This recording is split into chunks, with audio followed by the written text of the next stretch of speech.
All right, we're live on Rumble.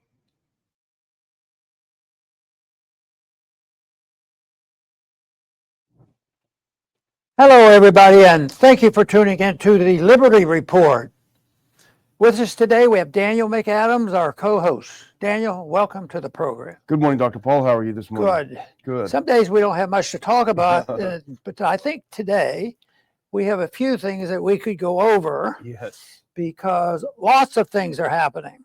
But, you know, we talk about two things, basically, a lot of foreign policy and a lot of economic policy, because we want peace and we want prosperity. But there's a double whammy today, as far as I'm concerned. Yeah. Wow.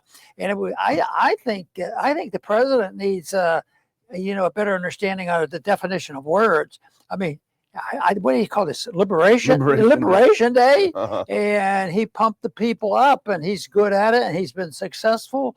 And he did promote the concept of looking into the waste and fraud, and made some very good points and Yes. pointed out the disaster. But so far, we haven't seen the budget shrink. It looks like they're not even wanting to deal with that. And I think the Republicans are supporting raising the debt limit or something like that. So it's a little bit disappointing for those who had more hopes from it. But it turns out that our economy has been, and we've warned about this, is very fragile. The bubbles are out there. The inflation is out there. People are already suffering. And one of the attempts to solve this is the big thing that we're going to be talking about is today. That tariffs would help solve this problem, but it doesn't look like that right now. And tariffs have been around a long time, and it's, the last week or two since we've been talking a lot about it, I keep pointing out there was a time when it was a bipartisan support for tariffs. A lot of economists on both sides of the aisle would say tariffs aren't very good. But this time, with the president's ability to galvanize people, he did get a lot of people. Sometimes it was just by intellectual debate, but sometimes it was just, a bit intimidating. Yeah. And so a lot of people have supported it. But two things are going on, and it's challenge to our whole concept, peace and prosperity. On the other side, I want to mention, we'll probably not spend as much time on this as we are on the tariff and the economy, but here's one on anti-war that we follow all the time.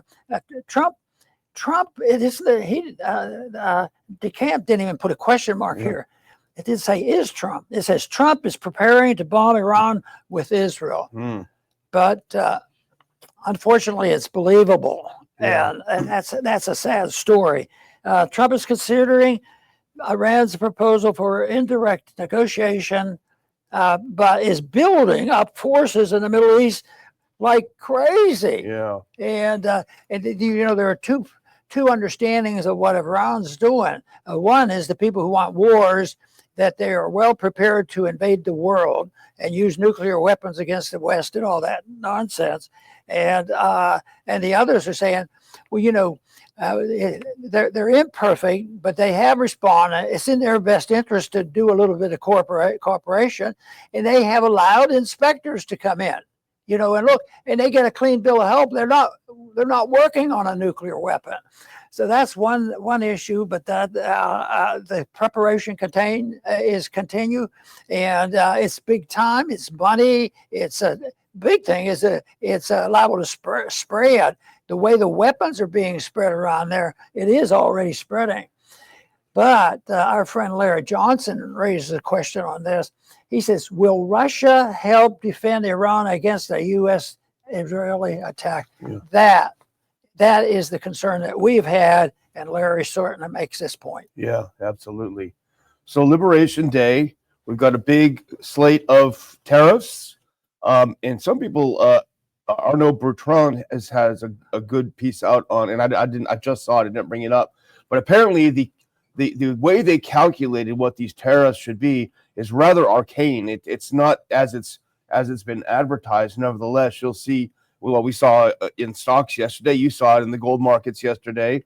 Looks like Apple lost about $250 billion as they, I think they do 90% of their manufacturing overseas. He's arguing that this is going to make things more fair. Everyone's going to, all of our foreign trading partners are going to be more fair. That we'll be able to get rid of taxes at home. I don't know. I don't feel so sure about that. What are your impressions? Well, the one thing he tries to convince us of is it's going to help the working man here, and it's going to help solve the problem of inflation, which is exactly the opposite, because tariffs are taxes. The economy weakens, and yes, you're going to have a deflationary item here, but some of the prices will go down. But the cost of living is, in comparison to what the income is going to be like, is still going to rise, and that's a big problem. So tariffs can hardly be adding another cost, which is paying for the for the import. Is not a way to make the consumer health, wealthy, and wise. So that's the thing that's going on. But Politico has a good article about this. We even read Politico, Yeah. This could get much uglier. I happen to agree with this. I think it's only starting, even though there's been many of us that have been concerned and expressing concern because the inflation has been so bad, and the bubble. I mean, if you want to originate the current bubble that is trying to be corrected by the market, started in 1971, but especially bad in the last 10 years. And that is, the bubble that comes from low interest rates and putting a lot of money and spending and too many regulations. It's been recognized, and people even recognize that there's too much debt. But you don't eliminate $36 trillion worth of debt very easy. So the debt will be liquidated either through inflation or some other means. But the Politico said this could get much uglier, and they talk about the problems that we have in having fair tariffs on people, and it just doesn't work. And they talk about a trade war. People from the founders said, watch out for trade wars, they can cause real war. Well, that's not what happened. We had the real war and the trade war sort of right on our doorstep. So it is dangerous. You can't live beyond one's means forever. Eventually, the market is more powerful than all the politicians. Yes, you can get away with it, lies and innuendos, and talking to people into it. And sometimes the most vulnerable system that allows this to happen are pure democracies. Just get the gang together. We have 51%. We can get anything we want. And guess who runs the gangs? Special interests. Maybe the military-industrial complex. Oh yes, but there'll be a nice spinoff for the working man. And it turns out that the working man and the middle class are the ones who suffer the most, and they're suffering today. There were some statistics out about the people who have been frugal and saved the money in their 501ks and IRAs, and what is lost. I don't think anybody can add it up because it's worldwide. Trillions and trillions of dollars, paper wealth that people thought they had. There's going to be wait till that. They already know the people have that. They don't even want to look at their report. Yeah. But the reversal of this is not going to be easy. Well, one of the things in the Politico article, and it's a decent article. We know that they hate Trump, but this is, I think, a reasonably coherent article. If you can put that first clip up, here's the article we're talking about. And the idea is that with these big tariffs overseas, manufacturing will return to the U.S. We'll have good old American jobs and all of this stuff. But Politico makes an important point. If you go to the next clip, here's one of the fatal flaws they say in this trade plan, and I'll read a little bit of it. President Donald Trump's sweeping tariff regime will completely transform America's economic relationship with the rest of the world, all in the name of revitalizing domestic manufacturing. And yet, many businesses won't be rushing to shift their supply chains to U.S. shores. For all the detail in Trump's Wednesday announcement, his endgame is still shrouded in confusion. That's lethal for long-term investment, making confident planning all but impossible. If you want stuff put on the ground, you have to tell people the price. That sounds like something you'd say, Dr. Paul. And the price needs to be fully included in the tariff risk. So they're talking about not knowing what the prices are going to be. They're not going to dump billions of dollars into, putting manufacturing plants in the U.S. This is on top of the variable that happens when you have inflation, because you distort the value of the currency. You can't define the currency. You don't know what the interest rates are. And this makes it very hard to make these calculations that are necessary. But the interest rates are significant. But here, one thing is the market, if you just have the inflation and prices are going up, if you allow the market to work, they'll figure it out, and they will come up with where the value is. But it's very cumbersome and it does a lot of harm done. But now it comes in, we have the difficulty with interest rates. The worst thing you could do with the inflationary problems, the monetary thing, is to put on wage and price control. Yeah. So we have a bunch of that going on. Matter of fact, these tariff things are supposed to be helping the inflation, help keep the inflation up. Well, they are. They're deflating. They're rapidly bringing on the deflation, and they're going to. But that's not going to be the bringing down of the wages. That people don't have any money to spend on top of it.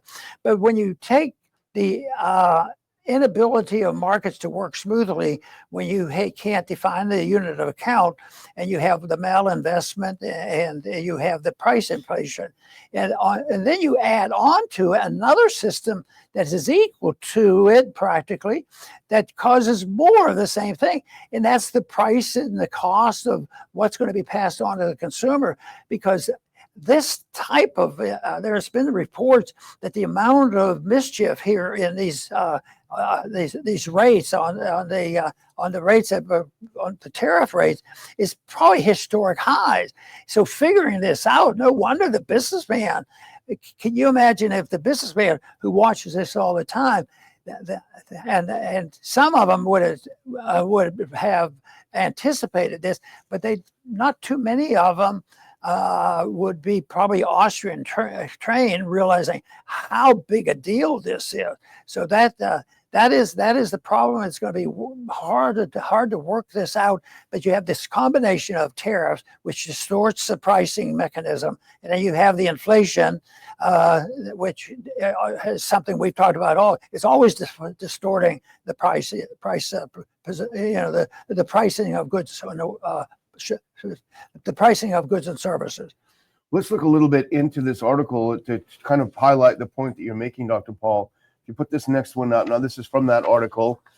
This is the author saying, I've asked multiple corporate executives in recent weeks whether companies are likely to start investing in manufacturing in the United States in response to Trump's policies. And the message has basically been, that is an unanswerable question right now. And I highlight this because making those decisions requires understanding the relative costs of doing it versus not doing it. And Trump is far too unpredictable to allow for that kind of calculation. Now go to the next one. Here's one final point in this article. The administration argues that it's setting the stage for long-term economic growth, as Treasury Secretary Scott Bessent put it to Fox News on Wednesday. We're putting ourselves back onto a sound trajectory. The article continues, in the meantime, domestic manufacturing sector is shrinking amid corporate paralysis. Quote, manufacturers are putting these decisions on hold, said Jay Timmons, head of the National Association of Manufacturers, in a CNBC interview ahead of the tariff announcements. Quote, they're waiting to see whether they should invest and hire, and that's not good for the economy. So lots of uncertainty out there. Yes, the other variable that we haven't emphasized, and that is the political variable. What's going to happen, to the next election, what's going to happen to the Congress. Things move along rather quickly. The clout that Trump has been able to use is probably not going to be as strong as it is, and which means that will he back off and listen to some other advice, or will he just bulldoze ahead and keep saying no? What we need are more tariffs or something like that. So, but it's going to have a political impact. So if you think the money issue causes a variable and tariffs causes a variable, the political thing is another big thing, because there's going to be a lot of anger because some of the people, well, are already a little bit upset, about, cutting back. Yeah. They're upset about that. So there's going to be a lot of anger. But this is to be expected when a whole government and a system of government and a system that's been run on a reserve currency, it lives way beyond their means. That eventually, when the correction comes, there's a lot of pain and suffering, and it becomes a political issue. And many times it leads not only to the wars that we talk about, but a organization of many nations, which mean active, vicious wars that are likely to break out. That's why I fear this talk about, the aggressive talk. And yet, during the campaign, we heard other things that we should stop all this fighting and we shouldn't start any new ones. And this was a reversal. The Iranian position has been a reversal of attitude. In spite of the shortcomings of the other party, that we weren't worrying quite as much. Yeah. We weren't excited, but we weren't worried quite as much as we are now. True. Well, let's listen to, Commerce Secretary Lutkin. He is interviewed. Let's get your earpiece ready. And he's basically saying, look, prices are going to go up. It's going to happen. He tried to make it sound good, but I don't know. Maybe I know I'm not an expert. It doesn't sound that great to me. Let's do that first video clip of Secretary Lutnick. You're going to see employment leaping starting today. So if employment, in fact, leaps, and we'll come back to that, it may not help much if prices themselves are also going up. So let's just level with people. In the short term, every economist seems to think the prices will go up. Should people be prepared for that, and for how long? Well, I think you have to sort of understand how things work. When tariffs come into place, foreign goods may become a little more expensive, but domestic goods do not. So if you're looking at Poland Springs water versus, something, let's say Fiji water, the Poland Springs is not going to be more expensive. So for the first time in your lives, you're going to actually think about the Americans who make the products, the Americans who produce these products and work in these factories. It's time for us to take care of them instead of taking care of the world. So prices will go up. But don't worry, they won't go up for domestic brands. I don't know if that's true, is it? Well, if it did increase demand, the price is going to go up because, it did cancel out some foreign goods coming in, so they have to buy American goods. And then when the demand goes up, sometimes prices go up too. So I don't know. And under these conditions, to predict that, it's really the inability for them to do all this so-called planning. Just because we argue the case that you can't say, well, I know what interest rates should be. Just let me do it. And we have sometimes presidents get involved with groups like the Federal Reserve, and they pretend they know all this stuff, and to try and explain the horrendous confusion about this much activity changes and going from, the status quo of confusion to turning this into a super complex issue. And just knowing what the ramifications are going to be is going to be overwhelming. Yeah, I mean, I'm far from an expert. It seems to me, using his analogy, if both Fiji and Poland Spring water are $1, and then the tariffs makes the Fiji water $2, seems like the Poland Springs people say, well, maybe we can push it up to $1.50 and it will still be cheaper. They've reduced the supply. Yeah. Well, let's move on to the second whammy, because your title, double whammy. And let's move ahead to that one on Trump that you mentioned, or on Iran that you mentioned that Dave DeCamp wrote up. And I've been seeing a few of these reports, and I'm not sure if they're true or not. If you go ahead to that report, Trump is planning to bomb Iran with Israel, and put that up. We can get that clip. Here we go. So this is what Dave writes over at Anti-War. U.S. and Israel are currently planning to bomb Iran's nuclear facilities, an attack that could happen in a few weeks' time. Daily Mail columnist Dan Hodges reported on Wednesday. Dave continues. He wrote that report while in Tel Aviv, and he cited Israeli political, diplomatic, and military sources. He said the purpose of the strike would be to eradicate the threat posed by Iran's nuclear weapons program. Although there's no evidence Tehran has a nuclear weapons program, in fact, recently confirmed by U.S. intelligence agencies. So, and we talked about this last week. The intelligence community comes to the president and says, Iran's not working on a bomb. They don't have a bomb. And so, but somehow Trump wants to bomb Iran because they're working on a bomb. It doesn't make any sense. But here, I think, is the real reason. Dave uncovers it. If you go to this next one, I think this is what it's all about. A senior Israeli diplomatic source told Hodges that Trump's presidency offers the best time to hit Iran. Quote, from Israel's perspective, with Trump in the White House, this represents the optimum moment to deal with Iran. There won't be a better chance, the official said. So that's what they're thinking. We've got Trump in here. This is the best time. We're never going to have things better. He's doing our bidding, so now the time is to bomb. You know, I haven't heard. I'm sure some journalist has in the public and gotten national attention for challenging Trump on what was said. But that is so commonplace. Yeah. You know, the Republicans have done that before. The Democrats do it all the time. They say one thing and they never look at their promises. You know, it's just a game they play. So they're probably not asking Trump, well, I thought you were going to end wars. Yeah. Doesn't this sound like you're moving toward war? Yeah, but this is a good war. Yeah, that's a good. This is very important that we do this. Yeah, and if we move ahead to that American conservative, George O'Neill, a great guy. He has a piece out I encourage everyone to read. We have a little excerpt on Ron Paul Institute website. This is a great piece. War with Iran is a path to destruction. Now, the entire piece is definitely worth reading. But I have this one little part because this is what I've been talking about in several interviews lately. Go to this next one. This will sound familiar. In fact, he starts it by saying, the pitch is familiar, isn't it? A swift blow, maybe a few airstrikes on Tehran's nuclear sites, or a green light for Israel to do the dirty work. And the mullahs will crumble, the region will stabilize, and we'll be home by Easter. It's the same tune the warmongers hummed in 1914. When Europe's leaders promised their boys would be back from the trenches by Christmas. These are also the same deceptions we heard in 2003 when Iraq was sold as a cakewalk, a war that would pay for itself with oil and gratitude. Millions of lives and trillions of dollars later, we're still witnessing that tragedy.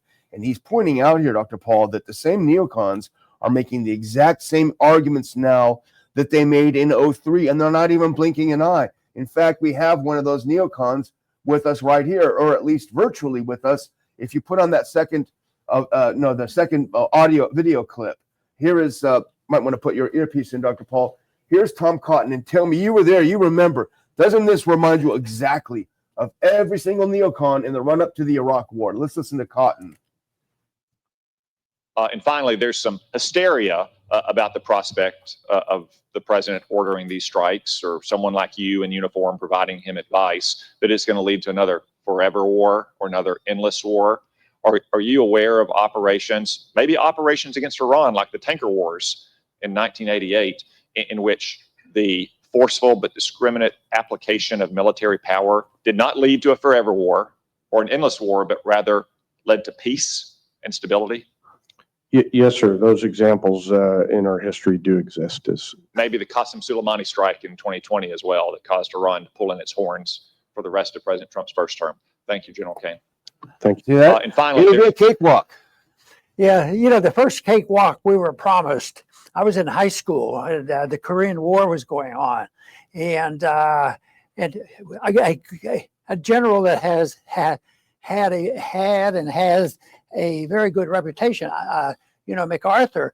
He says, "We'll be home by Christmas. We're going to go in." But what they didn't figure, that China was going in, they would thousands and thousands of people, and a lot more people were going to die. Yeah. So, but it was still going to be a cakewalk. So it's always better. Now, yes, every time some bomb is dropped, you don't know the extent of it. Sometimes you don't even, it's much worse than you predict. It's natural that you can't predict it exactly because somebody got away with bombing it. Good Lord, there'd be a war every single day for the next 50 years, because we're always bombing somebody, and thinking of the people and then the one group that we don't have a good number for completely, or how many civilians die on that. Oh, yeah. And how many people die indirectly from the wars that go on. So that this idea that, well, we bombed 6 times and we only caused one big war, you Yeah. know. And don't the make other, it- yeah, sorry, I was just going to say the other thing that Cotton did that was really irritating is he used scare quotes about talking about forever wars.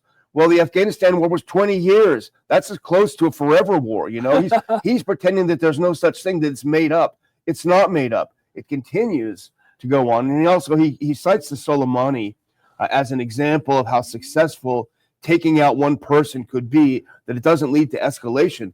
What he fails to mention is that after the assassination of Soleimani, Iran hit many U.S. military sites in the region, Iraq and Syria. They hit many of them. It was the U.S. who backed down. It was the U.S. who didn't escalate, who allowed Iran to hit those sites in retaliation. That's a fact. So he's misrepresenting it. But he reminds me of so many people that went through. We saw them every day, hearings in the Foreign Affairs Committee, you know, Foreign International Relations, it was called back then, committee. All these neocon experts coming in telling us how easy it's going to be. You know, that expert that was on that TV didn't look very enthusiastic about what he was saying. yeah. You know, the Iraq War, the Middle East War, that lasted a long time. It's still going on all the way. We had the Vietnam War went on, and it continued, and we had changed the president and everything else, and it continued for a long time after that. And then we had Afghanistan, that what we were, you know, fought to try to stop. That lasted 20 years. 20 years. We walk away from it. Doesn't seem to enter their mind that there's a cost to it. Yeah. And if it is, if you don't deny that, you're unpatriotic and you hate the military. Yeah. So it did surprise my supporters that the military supported me, because they thought I was on their side. Yeah, exactly. Not sending them out to a no-win war.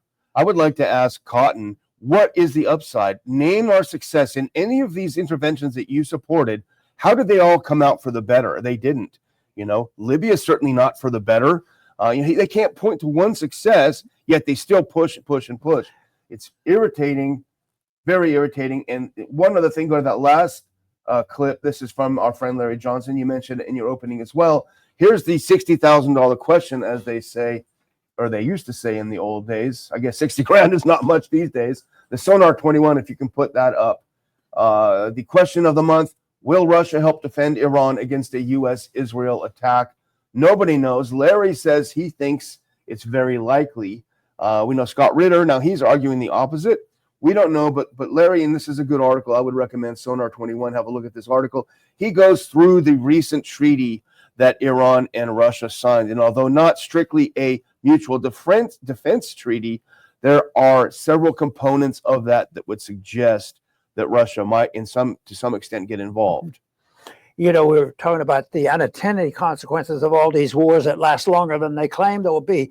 But what about the great and honorable patriotic war of World War One? Yeah. You know, we had to rush in there before it was over, because it was heard that the world would be divided up property-wise. Looks like we're doing some of that right now. Who's going to divide up the the country lines of the geography? And of course, we went in there to make the world safe for democracy. And yet today, if you say that in public, so I don't want the public to know what I just said, because they would say, well, that's unpatriotic. You know?